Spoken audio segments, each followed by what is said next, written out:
আসসালামু আলাইকুম। শাকিল গার্ডেন আপনাকে স্বাগতম। সাথে আছে আমি শুধু শাকিল। সামনে শীত আসতেছে, তাই জন্য গাঁদা ফুলের সংগ্রহ বেশ ভালো চলতেছে আলহামদুলিল্লাহ।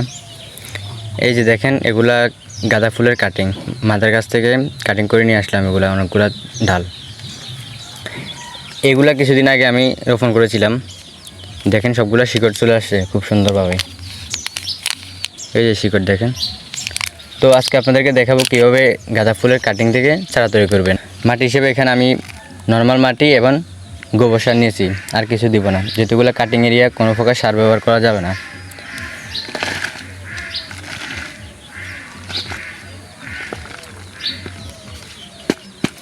এখন আমরা এই যে কাটিংগুলোকে বসাই দিব। এগুলোকে জাস্ট এভাবে ধরে একটু চাপ দিয়ে নিচের দিকে দিয়ে দিব।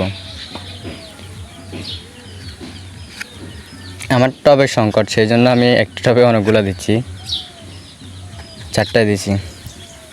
এখন উপর দিয়ে হালকা করে মাটি দিয়ে দিব।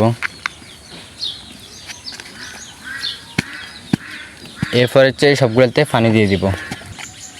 আমার তৈরি করা শেষ। এখন পানি দিয়ে এগুলাকে কিছুদিন ছায়াযুক্ত স্থানে রাখবো। এগুলা কিন্তু মাত্র 7 দিনের মধ্যে কিন্তু শিকড় ছড়াবে। আপনারা দেখেন, এগুলা সবগুলা খুবই সুন্দর চারা। এগুলো কাটিং বসাইছিলাম। এই যে শিকড় দেখেন, এই যে দেখেন শিকড়। এগুলা বেশি দিন হয় নাই, কিছুদিন আগে কাটিং বসাইছি। এখন এগুলা বসাইছি। এগুলো খুব সুন্দর শিকড় আসবে।